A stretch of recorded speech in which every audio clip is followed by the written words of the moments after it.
Merci. Je croyais qu'aujourd'hui encore on n'aura pas l'émission. Je croyais que Facebook, Instagram, WhatsApp étaient encore bloqués. J'ai eu beaucoup de difficultés pour me connecter et je ne sais pas pourquoi.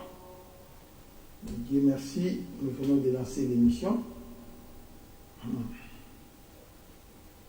Aujourd'hui, nous sommes les jeudis. Effectivement, c'est la continuité de notre enseignement sur les derniers jours de Paul. Aujourd'hui, c'est l'avant-dernier jour. Demain, nous allons conclure pour étudier la mort de Paul. Comment Paul, l'apôtre Paul, le pionnier de l'évangile, le chandelier de l'évangile dans le monde des païens, Paul qui était l'icône de l'évangile de Jésus dans les réveils de l'église primitive du 1er siècle, Paul qui était un apôtre majeur, qui a affronté les païens quand un juif ne pouvait le faire, Paul qui était prêt non seulement à être lapidé, mais plutôt de mourir à cause de l'évangile et à cause de Jésus. Paul, un homme qui était absolument soumis à la volonté de l'Éternel, sans se relâcher. Il n'a pas nié la foi, même pas une fois. Il a reçu 1000 coups plus 1. Mais il a prêché l'évangile de Jésus sans avoir peur de la tribulation. Il est arrivé au milieu des gens qui étaient des antichristes qui ne croyaient pas à l'évangile de Jésus à Éphèse, avec la grande déesse Diane. Tout le monde était là. C'est comme si vous commencez le christianisme en Kamba. Ça n'existe pas. Quand on dit Kamba, c'est le fief de Simon Kimbangu. Là, c'est les Kimbanguistes. Mais quelqu'un qui dit, je vais commencer le christianisme en Kamba, ce n'est pas facile. Vous voyez comment ça se passe. Là-bas, c'est seulement les Kimbanguistes. Hein? C'est comme si une personne qui dirait que je vais aller commencer le christianisme dans les fiefs de Bouddha, dans les fiefs de Ndu Sakara. Ce n'est pas facile parce que tu ne seras pas le bienvenu. C'est comme si une personne qui ose aller avec l'évangile de Jésus en Arabie Saoudite, en Afghanistan, au Pakistan. Les pays que je suis en train de citer, ce sont des pays ultra compatibles dans leur doctrine. Et ils ne peuvent pas eux-mêmes le christianisme. Vous voyez comment ça se passe. Mais Paul a accepté d'aller prêcher l'évangile à Éphèse avec combien de risques. Mais il a fait ça. Autant de fois, on a fait fuir Paul la nuit. Nuitamment, on l'évacue parce que c'est lui qu'on désirait tuer. Mais la personne qu'on va évacuer aujourd'hui, après une année, il va retourner encore là-bas pour prêcher l'évangile. Dieu lui a donné un cœur qui n'était pas comme les autres. Réellement, il était un militaire bien formé. Bien formé. Si cet homme a réussi de voir comment Étienne rendait l'âme, comment Étienne pleurait, et lui était d'accord pour qu'Étienne aille jusqu'à la fin, c'est qu'il était un vaillant héros dans le monde et un vaillant héros dans le Seigneur. C'est de cette manière-là que ça se passe. Vous voyez, Paul était un terminateur, un prédateur de l'évangile de Jésus. Et quand il a reçu le Saint-Esprit, il est devenu un terminateur, un prédateur contre l'évangile de Satan. Et c'est de cette manière-là, il a seulement changé les camps, mais c'est le même sens, c'est la même détermination, mais c'est la méthodologie qui a changé. Là-bas, c'est la violence. Là-bas, c'est le meurtre. Là-bas, c'est l'homicide. Mais ici, maintenant, c'est la paix. Ici, c'est l'évangile de la joie. Ici, c'est l'évangile de l'assurance. L'évangile de l'espoir. L'évangile de Jésus. L'évangile qui annonce l'enlèvement et le retour de Jésus. On lui a seulement changé le camp. Mais quand il était terminateur selon le monde, il s'appelait Saoul. Et quand il est venu dans le Seigneur, le nom devait être changé car il a été purifié par le sang. Il a fallu que le nom de Paul soit purifié. C'est par là qu'il a revêtu le nom de Paul et non plus Saoul. C'est de cette manière-là que ça se passe. Vous voyez. Et Paul répondait à tous ceux-là qui les maltraitaient. Je ne suis pas prêt d'être lapidé, mais encore plus, je suis prêt de mourir à Jérusalem. Il y avait beaucoup de gens, des condisciples, des pasteurs, des évangélistes qui lui ont dit, Paul, ne montez pas à Jérusalem, parce que nous sommes informés de tout le tumulte des Juifs ultra compatibles à la loi de Moïse. Ce qu'ils veulent contre toi, ne montez pas à Jérusalem. Allez ailleurs, continuez ta mission, prêcher. Il a dit, le Saint-Esprit m'a dit d'aller à Jérusalem. Et quand il disait cela, Agabus qui se présente pour se faire lier les pieds et les mains, un symbole prophétique à travers la ceinture de Paul. Il dit, le propriétaire de cette ceinture souffrira à Jérusalem. On a supplié Paul, il ne faut pas aller. Les gens fondirent les larmes. Mais Paul a dit, je vais là-bas. Je sais que je souffrirai, je serai lapidé. Mais je vais là-bas. Je vais accomplir la mission christique. Quand il est arrivé à Jérusalem, les gens lui ont proposé de faire semblant d'un vœu. Comme rase-toi. C'est comme si tu voulais te faire compatible à eux. Comme si tu voulais reconnaître que tu avais prêché avec erreur. Et finalement, il a craqué. En ce moment-là, Paul a craqué parce que Paul ne pouvait pas faire ça. Il voulait faire le déguisement. Et je connais que dans les possibles, nul ne tenait. Paul qui reprochait Pierre directement. Mais pourquoi tu fais l'hypocrisie? Si on est ensemble, nous prêchons les Juifs, les païens. Mais si vous êtes avec les Juifs, tu fais semblant comme si tu n'aimes pas les païens. Il a reproché l'hypocrisie de Pierre. Mais or, Pierre était comme son père spirituel de loin. Tout le monde avait peur de Pierre. Et d'ailleurs, quand il y avait des discussions dans les extrémités de la terre, il s'est rentré à Jérusalem pour que Pierre tranche. Et c'est Pierre qui tranchait. Mais cet homme avait reproché Pierre directement. Il n'a pas insulté, mais il a reproché Pierre. Tu ne peux pas faire ça parce que quand il a reproché Pierre, Pierre voulait sacrifier les païens. Alors Paul a senti comme si on voulait rejeter son ministère parce que c'est lui qui était l'apôtre des païens. Il a fallu qu'il puisse défendre son ministère, défendre l'intérêt des païens. Il a dit, arrête Pierre, tu ne peux pas continuer de faire ça. Mais toi, tu as prêché, le Saint-Esprit descendu vers les païens. Mais pourquoi ici, tu veux faire les déguisements? Ça, c'était la réprimande de Paul auprès de Pierre. Vous voyez maintenant comment ça s'est passé. Et Pierre s'était senti coupable devant le Seigneur. La repentance était à Pierre. C'est comme ça que ça s'est déroulé. Vous voyez, ouvrez vos esprits et comprenez si c'est que je suis en train de vous enseigner. Et alors, aujourd'hui, nous sommes en train de voir ce monsieur appelé Paul, un héros dans la foi. Je vous envie. C'est un vaillant héros dans la foi, un général dans la foi. C'est celui qu'on appelle le gardien du temple. Le temple de Jésus. Le gardien de la doctrine. Et il a accompli sa mission jusqu'à la fin. Voici les modèles qu'il faut suivre. Vous voyez comment ça se passe. Je bénis l'Éternel. Le grand général de l'Éternel pour l'évangile de Jésus dans l'église primitive du 1er siècle. Il a réussi. Il a combattu le bon combat de la foi jusqu'à la fin. Et il a remporté le prix de la victoire. Voici les gens qu'il faut suivre. Voici les modèles de l'évangile.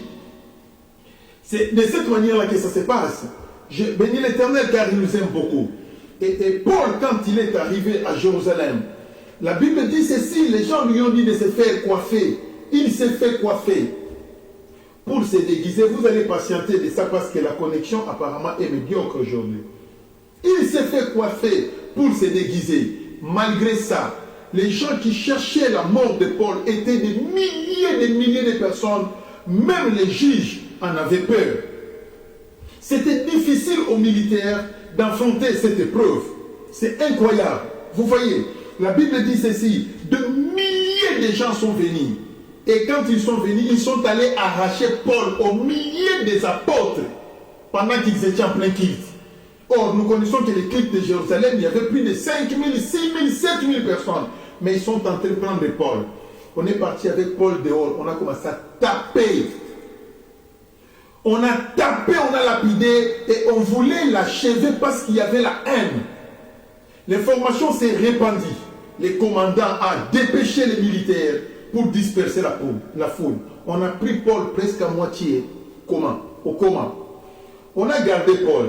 Il a fallu que Paul puisse se retrouver et il devrait écouter les sacrificateurs. Les sacrificateurs ont accusé Paul. C'est un semeur de troubles. Il est en train de pousser les gens de ne pas respecter la loi de Moïse. Il est en train de prêcher aux gens ceci, ceci, ceci, ceci. Toutes les accusations n'avaient pas de fondement. Mais qui accusait Paul? C'était d'abord les souverains sacrificateurs. Après les souverains sacrificateurs, nous avons vu la présence des anciens qui sont arrivés là-bas. Après les anciens, nous sommes en train de voir la présence des Sadducéens, la présence des scribes, ainsi que la présence des scribes, des pharisiens, des Sadducéens. Tous ces gens-là accusaient Paul. Et quand Paul s'était défendu, il s'est présenté comme étant un citoyen juif de Sicile. Alors les pharisiens se sont déconnectés de ces troubles parce que Paul était pharisien. Ils devaient soutenir leurs enfants. Vous voyez comment ça s'est passé? Et c'est à cause de cette division que Paul a été protégé. Mais on a continué à semer l'oppression. On a libéré Paul momentanément, on lui a encore arrêté. Vous voyez comment ça s'est passé? Il n'avait même pas fait 48 heures dehors, on lui a retourné en prison. Paul était retourné en prison. Et les gens voulaient à tout prix qu'il puisse mourir. Et il y avait un groupe de 40 personnes, les ultra zélés vers le mal. C'est-à-dire les gens qui avaient les ailes amères. Ils ont gêné pendant 40 jours, ils priaient le Dieu du ciel et de la terre, le Dieu d'Abraham, d'Isaac et de Jacob. Ils priaient Dieu en dehors de la volonté de Dieu. Écoutez-moi bien, la voix du peuple n'a jamais été la voix de Dieu. Les gens pouvaient vous condamner, la majorité vous condamne, mais c'est Dieu qui connaît la vérité. Et votre cœur connaît la vérité. C'est de cette manière-là que ça se passe. Les gens se sont levés, des tumultes se sont levés pour condamner Paul. Et non seulement ils réclamaient la prison, mais la mort de Paul. 40 personnes ont gêné. Ils sont allés tirer au sacrificateur, nous avons gêné. Et vous amenez le dossier, conduisez le dossier dans l'instance supérieure au tribun. Les sacrificateurs ont pris le dossier, ils ont amené au tribun. Les gens gênaient pour Paul à Koufa. Les gens gênaient pour que Paul meure. Le niveau de la haine. Le niveau de la haine, la contestation. Et tout le monde disait, oui, Paul a tort. En réalité, c'est Paul qui avait raison. Aujourd'hui, nous donnons Paul raison à 100%. Mais à ce temps-là, personne ne comprenait Paul. Personne. Même les autres apôtres de Jérusalem ne comprenaient pas Paul parce qu'ils étaient 50-50. Ils soutenaient d'ailleurs l'abstention des viandes sacrifiées aux idoles. Qu'est-ce que ça a à foutre avec la foi? L'abstention du sang, qu'est-ce que ça a à foutre avec la foi? Vous voyez, or Paul s'opposait à ça. Il disait, ça ce sont des lois archaïques. C'est déjà passé. Il poussait aux gens l'abstention de tout ce qui est rituel. Il dit, ce n'est pas important. Le temps de Moïse est déjà passé. Ça, c'est le temps de Jésus. Parce que Paul défendait le temps de Jésus, la mort et la résurrection de Jésus. Paul soutenait le changement du calendrier. Il dit, le calendrier mosaïque est arrêté. Maintenant, c'est le calendrier de Jésus. Vous voyez, quand Paul voulait faire comprendre les gens sur le changement du temps, c'est pourquoi on l'avait persécuté et on l'avait tué. À notre époque ici, quand il y aura l'enlèvement de l'église, au nombre de pasteurs qui resteront, il y a des pasteurs qui diront aux gens la vérité. L'enlèvement vient de se passer et nous sommes restés. Tous les pasteurs du monde entier seront contre ces pasteurs-là. Ils diront non, vous êtes en train de mentir. Ça c'est archi faux. Il n'y a pas l'enlèvement de l'église. Il n'y a pas eu l'enlèvement de l'église. Mais c'est le monde qui continue. Ce sont des prédicateurs de mensonges. Tuons-les. On va les tuer. Ce genre d'histoire reviendra dans très bientôt, pendant la période de la grande tribulation. Parce que pendant la période de la grande tribulation, tout le monde ne recevra pas la marque de la bête 666. Jamais. Mais plutôt, les gens sont prêts. Il y a des gens qui accepteraient de mourir pour ne pas recevoir la marque de la bête 666. Vous voyez comment ça se passe. C'est de cette manière-là. Ouvrez encore vos esprits et comprenez. Alors quand le tribun a écouté les Juifs, il dit que non, moi aussi, je vais écouter Paul. Il a écouté Paul, il a compris la dangerosité de l'élévation de la foule. Donc Paul courait les grands risques. Pour déplacer Paul de là où il était, vers l'instance supérieure qui est à Félix, parce que les tribuns s'étaient sentis incapables. Il a fallu que Paul soit transféré à Félix. Qu'est-ce que les tribuns ont fait? Ils ont regroupé 200 militaires, pas 200 policiers, 200 militaires pour escorter Paul.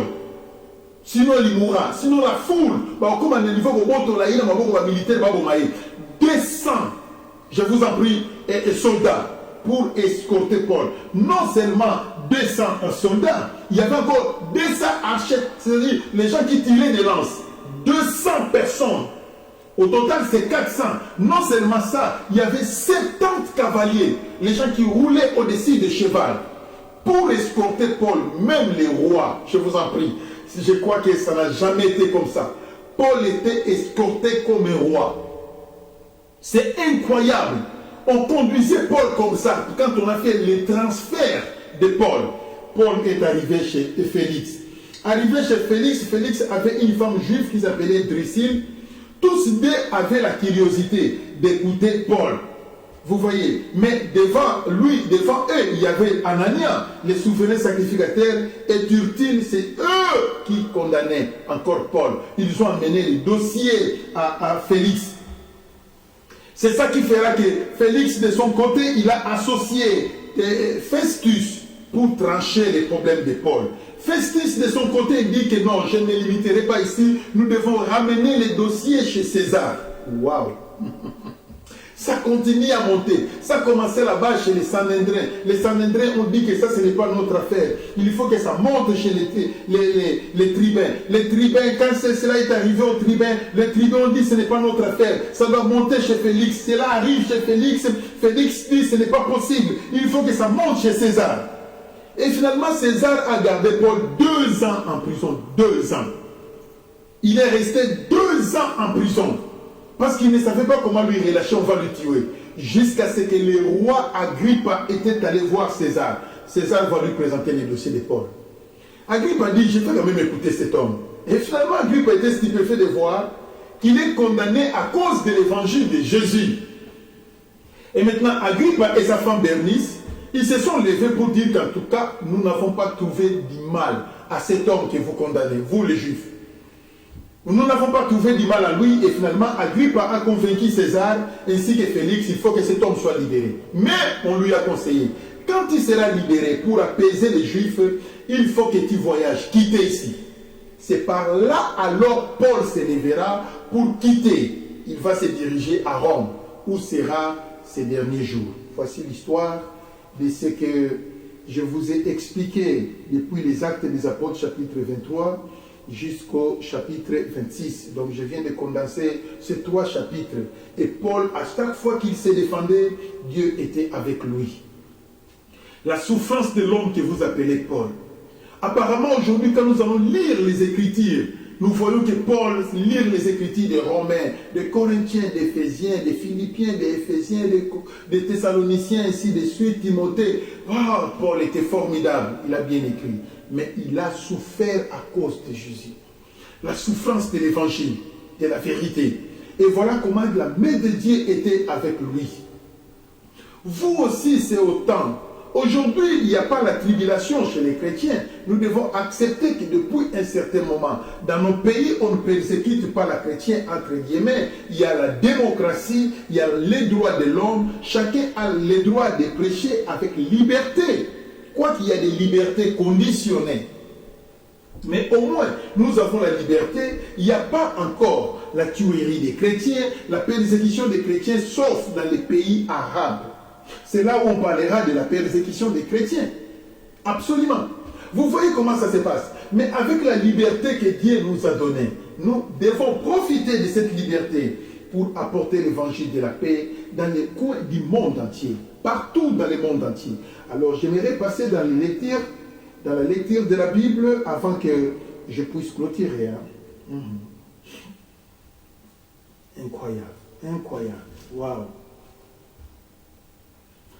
Dans le verset 23, chapitre 23, verset 12, car les jours fit venir, les Juifs formèrent un complot et firent des imprécations contre eux-mêmes, en disant qu'ils s'abstiennent à manger et à boire, jusqu'à ce qu'ils eussent tué Paul. ceux qui formèrent les complots étaient plus de 40 personnes. Ils ont dit, nous allons jeûner pendant 40 jours. Pourquoi? Jusqu'à ce que Paul soit tué. Il faut que Dieu nous exauce. Ils veulent que Dieu les exauce pour tuer un innocent. Ma soeur, mon frère, quand vous êtes en train de faire la prière des combats, la prière de l'agression, vous êtes en train de dire Nzambe, ndokini nyonso bakufa, ndokini miozo ciblé, Mama Bokilo, ndokini miozo ciblé, grande sœur ya Mobali Nayo, la petite sœur de votre mari. Et si et seulement s'il n'était pas sorcier, donc vous combattez dans l'air. La prière que vous êtes en train de faire, vous êtes en train de passer le temps. Je retourne le feu à l'expéditeur. Qui est cet expéditeur? Ce n'est pas le diable. Vous visez toujours des êtres humains. Vous voyez, vous visez toujours les hommes. Les feux aux expéditeurs, dans la plupart des cas, c'est la belle famille. C'est là où se trouvent les ennemis numéro 1. Et si ces gens-là étaient innocents, est-ce que la souffrance que nous menons sur la terre, c'est les sorciers? La souffrance qui est au Congo, est-ce que c'est les sorciers? C'est la destinée. Le pape avait dit, le problème qui arrivera au Congo, c'est les cosmiques qui tranchera. Ça, c'est le pape qui a dit. Hein? Je vous en prie. Il a dit les cosmiques tranchera. Il n'a pas dit un royaume se lèvera pour combattre la place des Congolais. Mais c'est Dieu, quand il utilise le terme cosmique, c'est Dieu qui tranchera.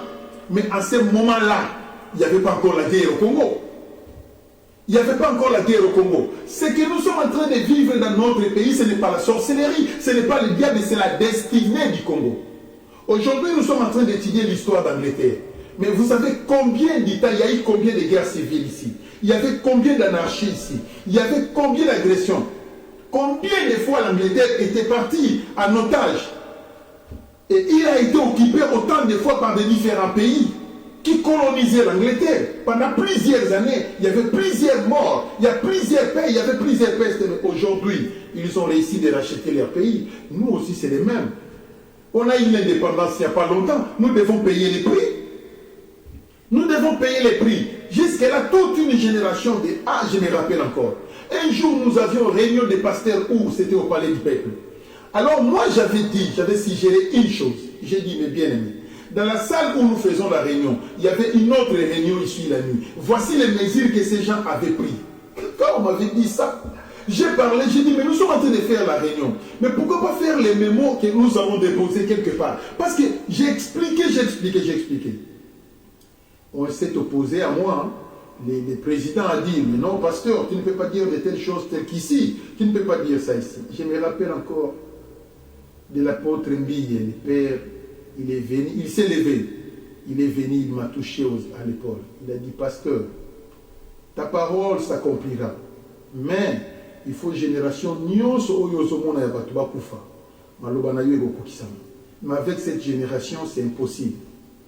Azongi malembe yake kovanda. Et c'était fini. Par là. Vous voyez comment ça se passe? Maintenant, pendant qu'il y a des troubles dans les pays, il n'y a pas de travail. Si vous n'avez pas de travail, ce n'est pas Nogoki Endoki, ce n'est pas Tatamosiki Endoki. Non, mais c'est la circonstance que nous traversons au Congo. Quand vous ne trouvez pas le mariage, that is normal, où est-ce que les gens auront l'argent pour payer la dot? Mais même si tu vas faire la dot, tu vas habiter où la maison coûte cher. Pendant qu'il n'y a pas d'emploi, il n'y a pas de travail, les maisons continuent à grimper. Les montants continuent à monter. Mais comment ça? Donc le peuple se retrouve dans des dilemmes du jour au lendemain. Mais les gens ne savent pas comprendre cela, que ce sont des circonstances naturelles. Et maintenant, ils veulent à tout prix accuser quelqu'un. C'est lui qu'on va attribuer la souffrance des Congolais. Qui sont ces gens-là qui payent les prix aujourd'hui? Ce sont les sorciers. Or, en réalité, c'est loin de la sorcellerie. Quand quelqu'un tombe malade, nous interprétons toujours les sorciers. Je suis malade parce que les sorciers. Non, non, non, non. Toute maladie ne vient pas des sorciers. Il y a des maladies qui sont naturelles. Il y a des maladies qui sont circonstancielles. Il y a des maladies qui viennent par incident. Maintenant, quand vous taxez les sorciers, quand vous allez faire vos projets, Nzambe, Nzambe, et quand tu dis tu es en train d'imaginer quelqu'un qui est sorcier. Et s'il était innocent, regardez comment les gens ont gêné, ont prié contre Paul. Est-ce qu'ils avaient raison? Non. Tous ces exemples que je vous donne, je suis en train de vous demander une chose, de corriger votre façon de prier.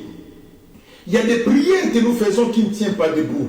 Il y a des prières qui ne collent pas. Ne croyez pas que si vous priez pour que Dieu puisse tuer quelqu'un, Dieu va le tuer parce que vous avez demandé. Jamais. C'est impossible. Si votre prière est ronde, Dieu ne peut pas exaucer. Si vous êtes en train de faire une prière qui est à côté, Dieu ne vous exaucera pas. Ici, on a jeûné 40 jours pour la mort de Paul. Est-ce que nous avons à côté de Paul pour la prière? Ceux qui Paul a fait, pour la yémo ensemble. Et ça pour la prière dans la montée. Attention. Écoutez-moi, mes bien-aimés. Depuis les jours où tu t'es converti, tu n'as plus de problème avec Dieu. Jamais. Tu n'as plus de problème avec les démons. Depuis les jours de ta conversion, tu n'as plus de problème avec les démonies, avec les sorciers, mais tu as des problèmes avec Dieu. C'est pourquoi la Bible dit, dans le bonheur et dans le malheur, rendez grâce à l'Éternel. C'est comme ça que ça se passe. Je bénis l'Éternel. Je ne traîne pas là-dessus. Je continue mon travail.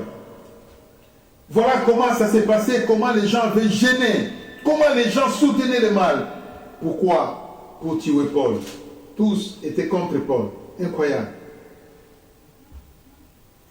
Dans le verset chapitre 24, 5 jours après, arrivaient les souverains sacrificateurs Anania avec les anciens et un orateur nommé Tertille. Ils portèrent plainte au gouverneur contre Paul. Paul fut amené à Tertille. On a amené et s'est mis à l'accuser en ces termes. On a commencé à accuser Paul. Et Paul, quand il s'est défendu dans le verset 14, il dit ceci. Je t'avoue bien que je sais le Dieu de mes pères selon la voie qu'il m'a appelé. S'ils sont en train de me persécuter parce que je suis en train de servir le Dieu de mes pères selon la voie qu'il m'a appelé. Dans le verset 17, après une absence, il dit après une longue absence de plusieurs années, je suis venu pour faire des aumônes à ma nation et pour présenter mes offrandes. Il dit, après plusieurs pays absents dans les pays, je suis retourné pour les aumônes et les offrandes. Voici les gens se sont ligués contre moi pour me tuer. Quelques jours après, Félix vint avec Priscille, sa femme, qui était juif. On a pris le problème, on a ramené chez Félix. Félix a gardé Paul 2 ans, dans les 27. 2 ans s'écoulèrent ainsi. Et Félix y est pour successeur Porcius Festus. Donc Félix, son mandat est fini de gouverneur, il a fallu que Festus puisse se remplacer.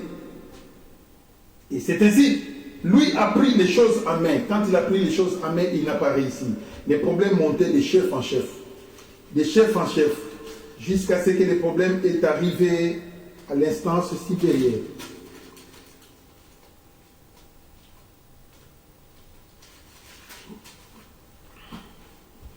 Le problème est arrivé à César. La Bible dit ceci dans le verset 11. Vous allez voir ça dans les derniers versets.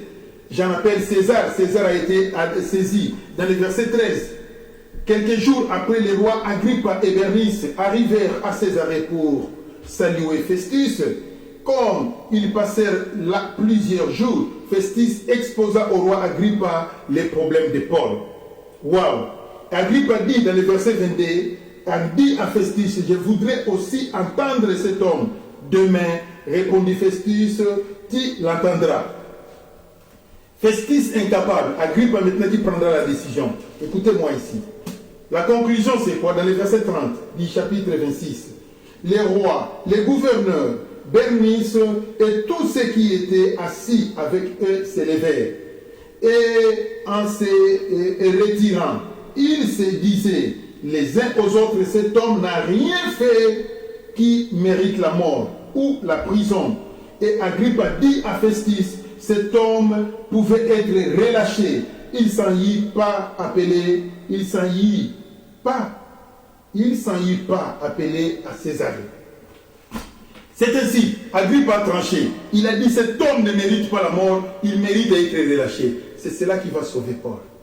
C'est par là que Paul sera libéré. Mais quand il sera libéré, il a fallu qu'il puisse embarquer les bateaux pour aller maintenant à Rome. Or, à Rome, ça sera la fin de ces jours. Vous voyez maintenant comment ça s'est passé. Alléluia. J'ai béni l'Éternel car il nous aime beaucoup. Dans la vie chrétienne, il ne faut jamais se faire utiliser sous un zèle amer.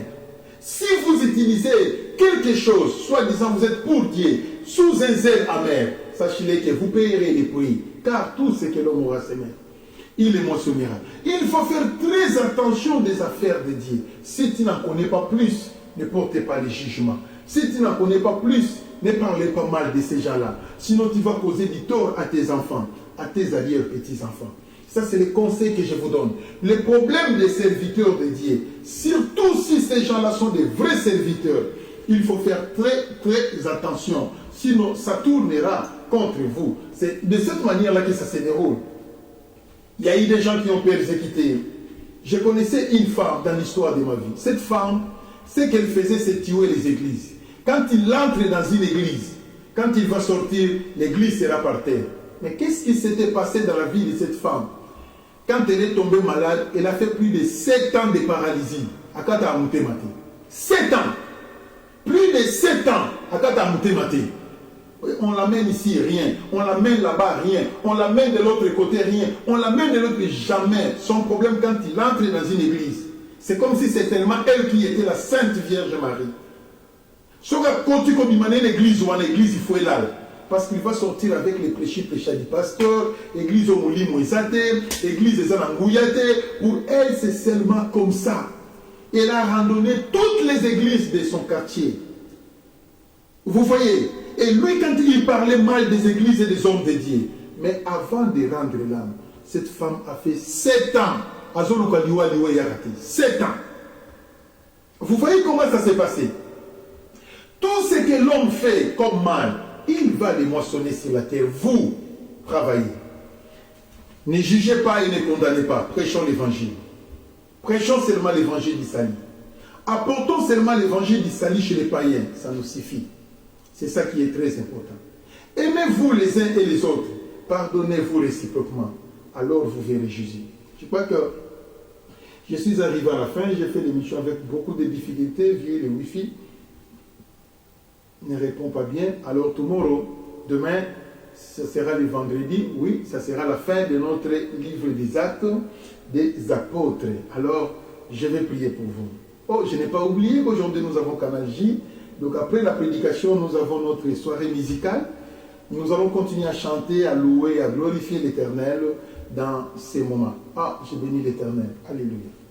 Je vais prier. Éternel Dieu de gloire, je remets tes enfants entre tes deux mains, ton peuple entre tes deux mains. Je veux que tu les gardes, je veux que tu les protèges, je veux que tu sois avec eux, Seigneur. Que ton nom soit sanctifié dans leur vie. Tendre Père mon Dieu, tendre Père mon roi, que cet évangile soit ramené dans les extrémités de la terre. Que ceux-là qui ont été destinés pour l'Éternel puissent écouter cette prédication. Que les enfants de Dieu nés de nouveau puissent écouter ces enseignements. Éternel, je sais que tu les relèveras, tu les parleras, tu les fortifieras. Que ton nom soit sanctifié à jamais par le nom de Jésus, qui est notre seul Seigneur et Sauveur. Amen. Merci. C'est la fin.